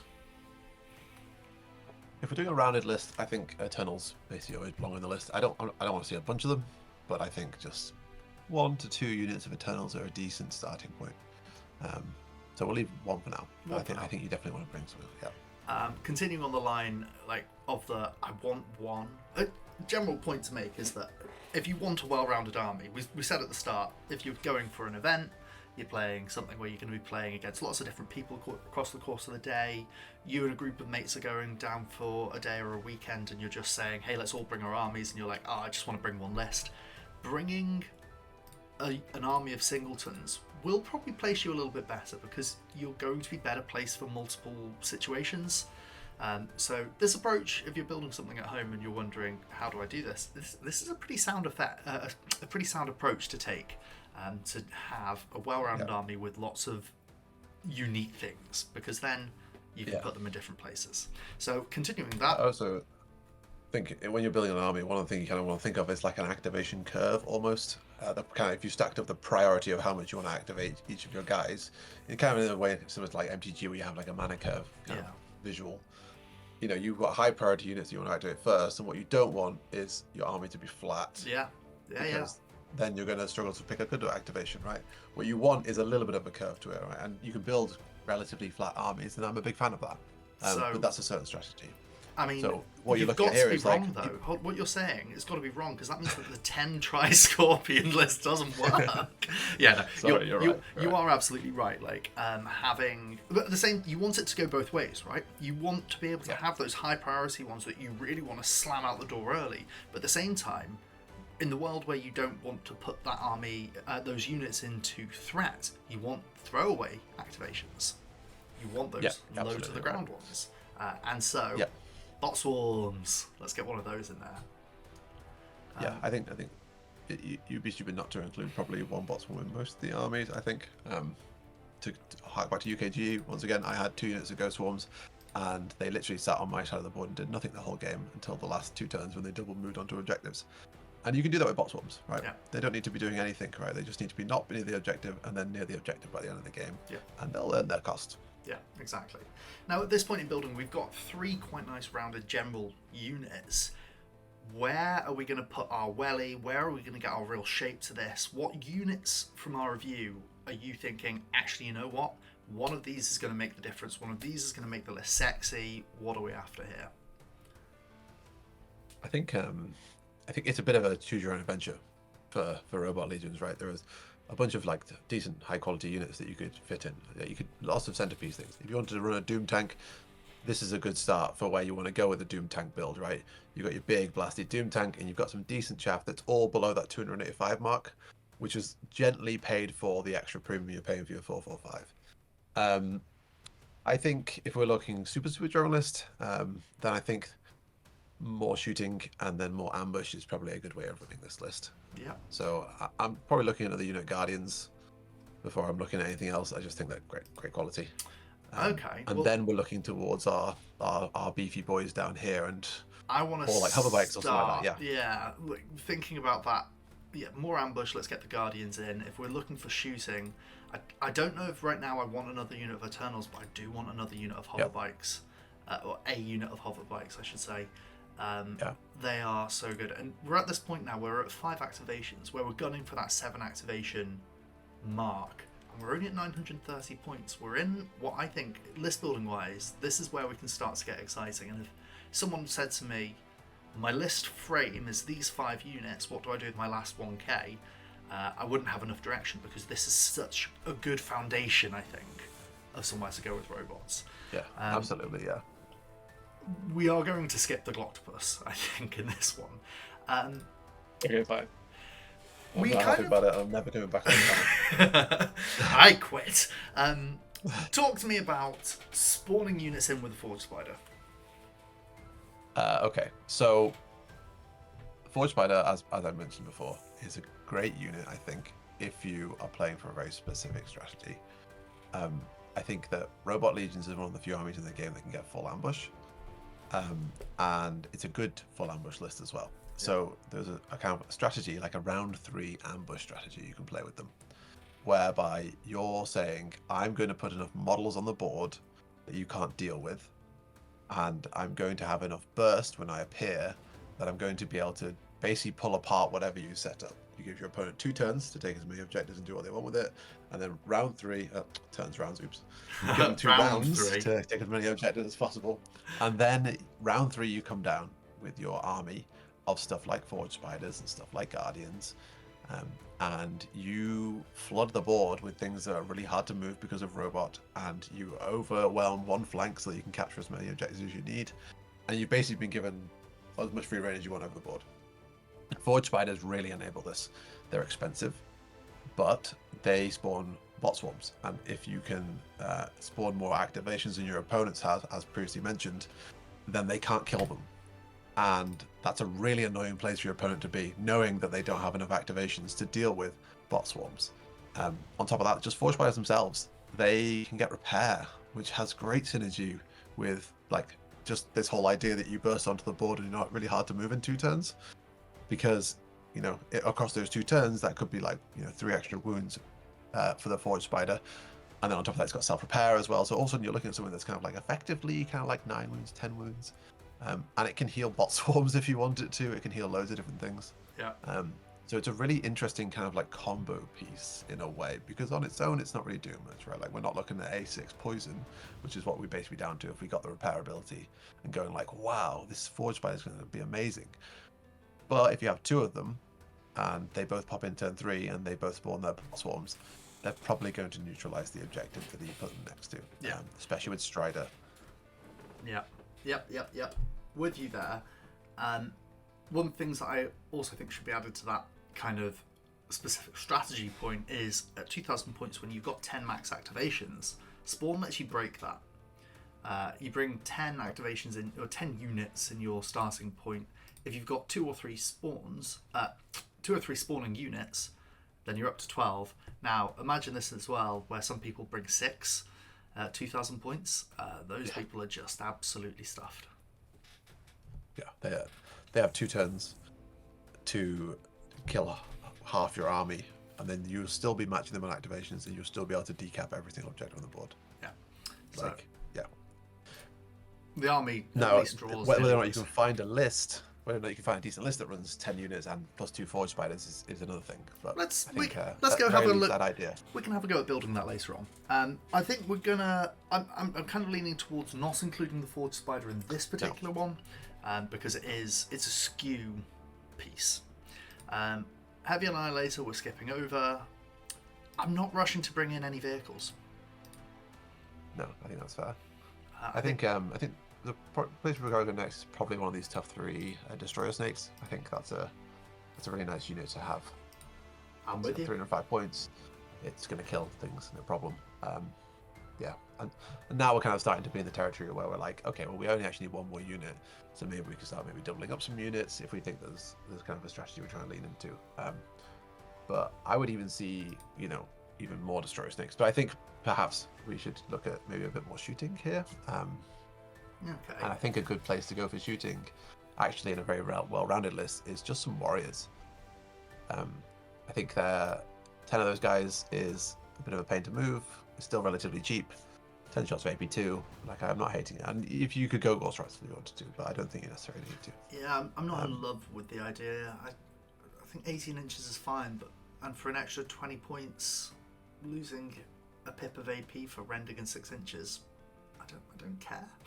I think that's what my mind's like. It doesn't do enough. Those warriors are not there. No. They're there to beat a body primarily, a sticky, resilient one, and they shoot. They're not there to shoot, if you see what I'm saying. No. So I'm quite happy to have the unit of 10 of those in. I'm with you on that. Yep. What I think is, now that we're coming down to the last 500 points, I want another crunch. I want another unit that is going to smack, and so I'm thinking of something like a Tri-Scorpion. No, I'm thinking of something like Annihilators. Maybe some Tri-Scorpions. Do we go for a unit of Tri-Scorpion? Weirdly, we built quite a well-rounded, lowish to the ground army here. Do we just want to go for more of our relatively good stuff? I'm thinking maybe another unit of Eternals. Yeah, I can see another unit of Eternals being good. You don't want loads of them, right? They're a low AV option, but I think for 108 points, I'm kind of happy with that. Like, if you look at what punch we've got in the army right now, the warriors themselves have actually got decent punch. Yeah. Guardians obviously have got great punch. The AP1 rending kind of like place is nice. And then we've got destroyer snakes as well to go on top of that. And then backing that up, we have these units of Eternals and hoverbikes, which aren't massive AP, but they're long range and they're kind of like applying a bit of pressure across the board. Yeah. Which I like. I quite like that. So that leaves us with 355 points. Where do you want to go from here? I'm just not thinking about any of these lords. Yeah, me neither. I just don't think there's really ever a need for them. One cute thing you can do is do the Lord ambush thing with some bot swarms. I think it's quite a nice late game kind of take some objectives kind of play. But no, to be honest, when you kind of reach a point like this in the list where you feel like you've got a pretty decent solid base, I'm kind of looking to just spend the rest of my points on something that I really like. And as mentioned before, there's loads of things in this list that are just like nice. Right? I think that's one of the weirdest parts about building this list is that, outside of maybe the Guardians, outside of maybe the Guardians, I'm not looking at a unit going like, wow, right? I'm looking at loads of units going like, it's great, Are we at the point of just doubling a few things up, do you think? I think that this is probably a good opportunity to talk about the kind of double single stack thing. Okay, yeah. So in the situation we're in right now, we're a little bit over in points for what we actually want to do here, but we're in the situation where we could potentially have 2 units of doubled up Guardians. Now, if we did some changes, we'd be able to actually fit them in the army. But this is a situation where we're kind of talking about that activation priority thing again. If I put a unit of Guardians down in charge range as my first ambush, and then my second ambush is put my second unit of Guardians down in ambush, when I charge my first units of Guardians in, my opponent's going to respond by going like, oh, god damn, that was not nice. I'm going to kill your other unit. Yeah. Now, they're pretty tough units, right? They're 3/2s. But that doesn't mean that your opponent doesn't have enough punch to kill them. So it's actually, you end up in a situation where you're better off having 2 units of 5 as your second backup. Because if they charge a unit of 5, the worst they can do is kill 5. And if they don't kill 5 and there's one of them left, then you have that tricky robot position where you've got like, well, I mean, not with one model, but harder to wipe off with morale, and they've got flying and they've got swift, and they can just like immediately leave and then cause trouble later. So 2 units of 5 is quite nice for that. I don't think we'll do it here. I think what we've got with 3 units is probably just fine. Because Yeah, so what you were talking about there is the situation in which we go 1 unit of 10 Guardians and 2 units of 5 to round it out. But that also means that you've maybe got the balance here of going 1 unit of 10 and 1 unit of 5, because then your opponent feels the incredible pain of a unit of 10 of these guys slamming into them, and then they're like, right, how do I stop you doing that again? Oh, the only thing you've got left is a unit of 5. You've done it, and I'm already on my knees. You could leave these at 2 sets of 5. The only tension is because of the Destroyer Snakes, right? Yeah. Because you probably want to activate the Destroyer Snakes first. I think for this, it's kind of like a generalist list. I think we've got a little bit of everything you need really for a decent list.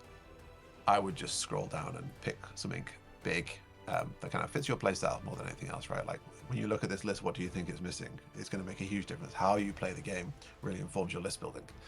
If you are like me and like to make little Weasley armies that run away until the last turn and decap every objective, then I'm looking at adding more breadth to this army. Yeah, you want more activations, right? Yeah. I mean, I'd very happily just go like 1 more unit of Guardians, 1 more unit of Eternals, and call it a day.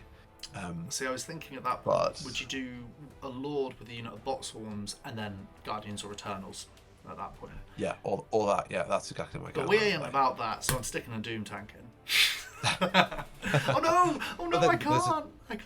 No, you can't. Oh, rubbish. But this is what I mean though. This is the kind of list you'd want for a Doom Tank, right? Where you've already got a very, very solid fighting army on their own. I think if you're going kind of my route with like a real kind of wide army here, I'd probably put another unit of Warriors in it. Yeah. Another double stack of Warriors. I think they just feel good. They're relatively cheap for what they do, and yeah, they're kind of like low to the ground.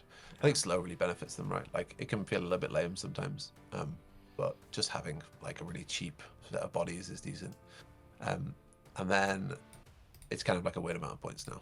So I wish we could do a unit snipers with Hunter. This is probably where I'd look to maybe adding up. This is where I'd tech, some ambush. Yeah. Because I mean. An ambushing unit of Warriors, that doesn't thrill me. No, but it's an interesting thing because it's very easy to play around a unit of Warriors turn 1. And ambush is not really normally seen with ranged weapons. That's fair. I mean, but I think still decent. Yeah, it's still decent. I think it's okay. The other option we've got here is maybe don't go for second unit Warriors and maybe bring in some of the tunneler guys, what they called the Flesh Eaters. Flesh Eaters. Yeah, nice little unit of Flesh Eaters. Add to the kind of ambush strategy again. I'm very happy to do this. If we take that, you can even double it up. Yeah. Look at this, Dave's a happy boy. 75 points to spend. So we've also got some really awesome ambushing units coming in here. There's 4 ambushing melee guys that have got ways of doing shenanigans. 2 of them tunneler, 2 of them flying. All of them quite tanky, and then this awkward 75 points. This is where you Gloom Protocol. I think what you actually do is, I would like to see a ambush on the swarms. One thing to know about the Robot Lord ambush combo is obviously that it's slow, so you do that and you're 5 points over. But this is fixable. Well, yeah. So the Destroyer Snakes do it. But so do Guardians. So you can either go for this deadly option here, or you can go for Guardians and just give them the A2, AP2. Right? Like, just accept that, like, you don't get one of the defenses, but A2, AP2 is a decent weapon, right? Like, that's a good option. So it's easy to pull points there. Also, it means that you've got the option of slamming this guy into a regeneration unit, this one into a defense 4 unit, knowing you're shoving the force down to 6s, and you don't have to worry about overdoing it. Also, 3s to 5s is still really nice if you're hitting a defense 3 unit. I'm with you on that one. I think, you can do it either way. We'll leave it like this for now, I think. You've got that option, or you keep these guys up there, and giving the Destroyer Snakes a deadly attack is still good. It means that your tunneler, you're going for a tank probably. Which you have a clear target in mind. So this is the kind of army that plays best into having robot. We've got like a relatively cheap set of models in the army, right? So 10 units of Warriors, they're 23 points a model. That's like not the worst thing to lose to a bad robot roll, and everything's relatively cheap, so it kind of plays more into that. And I think this is the kind of army that you could probably throw against most things in the game, and you'd be pretty happy, right? It's a real, like, all-comers kind of vibe, right? I've got a little bit of everything, and I could probably respond to most threats. I like it. I think it's a great army. I think that's a great list. Fantastic. Now, let's have a look at that round 3 army that you were talking about then. Okay, so one thing I haven't mentioned is obviously Caster 2 is something we don't really tend to take. It doesn't really perform as well as Caster 3. It doesn't play into that kind of like front-loading aspect that I was talking about before. You want to do as much damage on turn 2 as possible, round 2 as possible. If you do it on turn 2, then well done, you should do that as well. But yeah, if you do it on round 2, as much damage then as possible. Caster 3 is fully online at that point, and if you've got a decent list, you've got some very powerful level 3 spells to throw at them. Caster 2 is great for a round 3 strategy because it's exactly the same as Caster 3, but it's cheaper and you end up losing just 1 token overall. So I think that you can kind of turn this kind of weakness into a strength in a way through that. You lose 1 token? I think, yeah, because on round 4, where the Caster 3 would have earned 1 token. Oh, I see what you mean. Yeah. Yeah. So I think a good place to start with this is the spiders. I think forged spiders are a great start to this army. So I'm looking at 2 of these probably every single time, giving them all the upgrades. Yeah. Now the repair thing is kind of optional. We can leave that off for now to see what we get to with that. Or should we put it on a no we can knock it? Yeah, that's fine as well. So then the next thing I'm looking at is that kind of like caster thing I was talking about. So I want to bring some casters in here. I think caster 2 is very, very good for this kind of strategy, especially with their spell list, right? Their spell list actually has like that decent 2 hits for 6 thing going on. And Meteor Bots is also kind of a nice little filler at the end of it. You come down and you cast Fire Bots on a 2+, and then you throw out a Meteor Bots on a 4+, and you're pretty happy with that as a result. So I'd like to see a caster 2 on that guy, and then he needs a way of being in the fight. And when it comes to these kind of like round 3 armies, you're looking for a really, really strong activation curve, because already we want to activate the forged spiders so they don't die. So they need to be placed cleverly so they're not going to be charged. And then we're looking for like some units at the very top that are going to do lots of damage. So I think embedding this guy in some guardians is a great place to go. He'll obviously need the jetpack for that as well. And then just give them whatever you want, whatever kind of trimmings you want. I think all sides or hyper swords are decent. We can always trim at the end, and then I'd attach that in there. And I'd like to see 2 of those, right? I think it's worth having those kind of like double caster stacks that are very bursty. And then you're kind of playing in the territory of, right, well, we've actually spent a lot of points on our first 5 units, and now we need some filler. And this is where the beauty of Flesh Eaters comes in. 140 points for a tunnel unit. Hell yeah, we just whack that in. I did sneak a bot swarms unit in there. you did too. How dare you? Yeah, so two more fleshies, I think. Just why not, right? They're great efficiency. Now, the bot swarm thing, you can stick with that if you want, right? Like if you're going to play really, really cagey with it, then yeah, it doesn't have ambush. I thought you'd be bringing the robot lord with Tumbler in with the bot swarms to this army. Yeah, you can. So this is where there's a slight split in what you can do with this. I think that kind of bot swarm strategy is not to everyone's taste, having like an entire army that's built around this, but the army is already doing that to an extent. So I think you could embed a lord in that bot swarm, and you could do that kind of strategy. You could remove the bot swarms, and you could go for something like a Pistoleer. Oh no! It's time to shine. He's here. He's here. As mentioned before, Hunter is a very good ability if you're looking to do a lot of damage on one turn. Very efficient body. He's tough 6. He kind of plays into all the other stuff you want. Yeah, am I going to run 4 of them? No. Or 3 of them? No, I'm going to run 1 of them. I think he's a nice like final 200 points. And then you've kind of got 60 points kicking around at the end. I think with this amount of points, you probably then go look to upgrades and other bits. Now, I think that the Lord, you could give them the weapons to add to that kind of bursty nature. When you've got this kind of caster 4 strategy, if you scroll down, there's one for A3, AP4, I think. Oh, yeah. The Phase Glaives, yeah. You're just looking to make these first activations extremely efficient, and that rounds out the army. Those things charging into units is going to do a lot of damage. They'll have 6 stacks of caster tokens. As long as you can place 1 in a relatively clever position, you'll get to activate the second one. And then you just got like a bunch of stuff on the board. And you're overwhelming 1 flank, you're trying to take 2 or 3 objectives with most of your army, and then you're using Forge Spiders, maybe Flesh Eaters, to kind of fill in the gaps for the rest of the places where they're not. Because most armies are not going to be sat on all 5 objectives at the end of the game. So a 140-point unit of Flesh Eaters that can just come out of the ground. It doesn't matter that it's slow. It's exactly where it needs to be. Yeah. It just takes the objective, and we're happy with it. So this army. So this is kind of like a rough like round 3. Yeah, you just drop in round You've even 3. put turn 3 in the name. You put Oh turn no! 3 in the name. Nobody, don't cancel me. Don't cancel me. Where's we play this game. We play this game. I swear. But this is like roughly representative of what I'm talking about, right? So you've got 8 activations. You actually have 10 activations because of swarms. The activations you've got because of the Forge Spiders are very hard to move. Sure, the Flesh Eaters aren't exactly the toughest unit in the game, but they have that robot thing again, right? Where if they can't deal with them in one attack, they're very likely to be sticking around. You might get a little bit unlucky. And then 1 Flesh Eater is as effective for this strategy as 5. You're not looking to do damage here.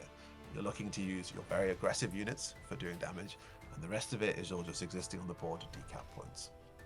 But this is an example of how you might build a round 3 strategy.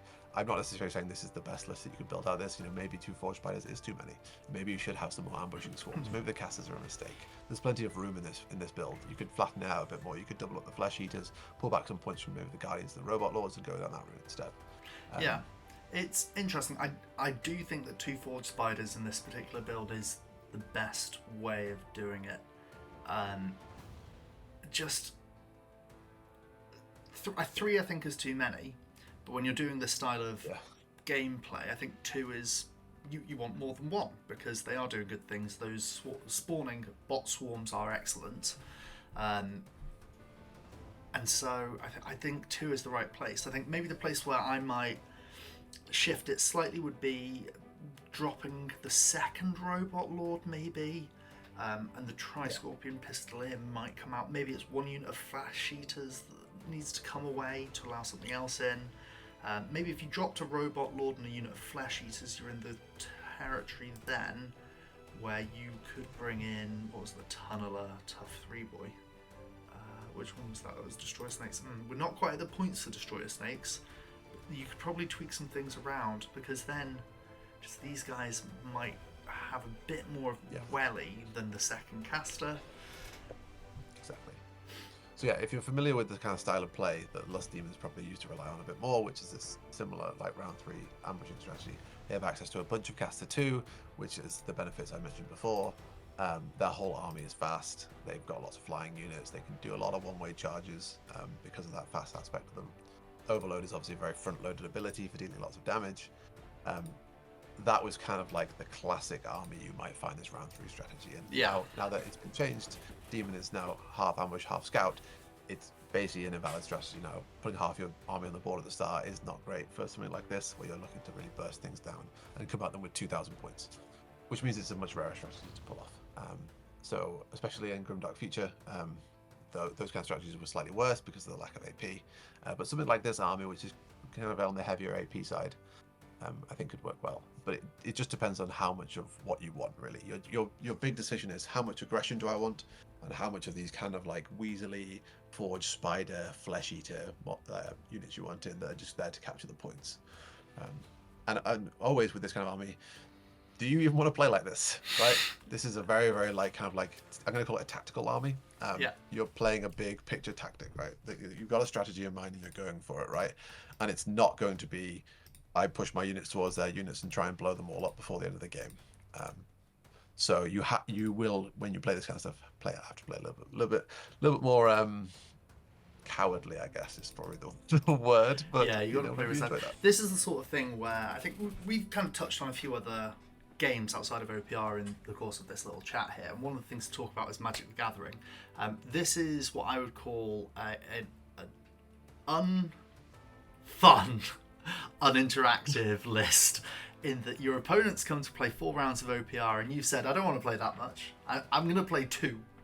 You can play with your pretty toys for a whole 2 rounds, all on your own, and all you can do when you're doing that is give me a neutral board state to enter onto, or you can make a mistake and you can lean into my strategy. which means that your opponent doesn't know, unless they've played against this a load, what they're doing, and then they make a mistake and they've left one objective under-defended that you're now going to overload, and then neutralise all other 4 and you win 1-0. Maybe that's something that they're not really ready for, and maybe it's something you don't want to bring on a weekend with your mates, or maybe you do. Maybe you and your mates have this really fun game loop within your own little mini meta of going, right, who's going to do something silly today? What bonkers stuff is Harvey? What do you mean Harvey's coming with an all-amp? What do you mean Harvey played half the OPR that we all played? What is this nonsense? And he's playing Caster 2. He's completely unhinged. It's one of those sorts of lists of going, play with this, see how it goes. Your mates may just kick off and say this isn't fun, so don't do it. That's fine. I look at this and I go, yeah, this has got a lot of strength to it. It's not how I want to play OPR. I want to play OPR by putting a load of dudes on the board and smashing your face. That's what I want to do. But you are right. This is something that Robots lends itself to. It is something especially that this rule lends itself to. We've spoken a lot. Thanks everyone for listening this far into the video. But we've spoken a lot about Robot, No Retreat, and Undead. You never fail morale. You never rout off the board, and you are always live for taking objectives, so you can do that whole aspect of, right, this one objective is my 1-0, and I'm just neutralising everything else, because I just need a teeny tiny toe of a bot swarm to be alive and on that point at the end. This is the kind of strategy that only really exists. Well, it exists in worlds where units can only threaten one other unit, right? Which is a lot of armies. Yeah, but there's plenty of space for moving in this list. I think, like you said, second Robot Lord in a Guardian stack, probably not required. I kind of like them. I like the kind of fantasy of the unit. I think it's a fun little kind of burst thing. Realistically, you could probably build a better list if you drop one of those, just had the 1 as your first activation, and then maybe fleshed out a bit more of your Flesh Eaters, or had some ambushing swarms or whatever in it. Yeah, well, room for movement in this. If this is the kind of thing you're interested in, then, you know, have a play around and drop your lists in the comments so we can have a look at them, because I'd love to see more of this kind of stuff. Yeah, if you've got these sorts of ideas at home, please jump into the comments. Come down to the Don't Think Just Charge Discord. I can never say that right. And let us know what you liked about this. Let us know if you think that this is a complete pile of trollop, because we're really keen to hear what you all think about the way that these sorts of lists wash out. And of course, we just love chatting with you. The Discord is so much fun. So thank you everyone for jumping into there. Thank you everyone for watching this video. The next video you might see, or it might have already come up before this, stay tuned, is something completely different. Here we've been dealing with one of the stronger armies in OPR, but what happens if you take 2 armies of complete and utter tripe with a very bad reputation for being a rubbish army, and you throw them at each other? That's right, you get a bad rep. And I said it first time. Remember that? I said it first. That's good, yeah. We've only been practicing it all week. Only all week. So stay tuned to the channel. Thank you everyone for watching. Thank you Harvey for joining us. We look forward to having you on some more Don't Think Just Charge videos. And for now, An absolute pleasure. Goodbye.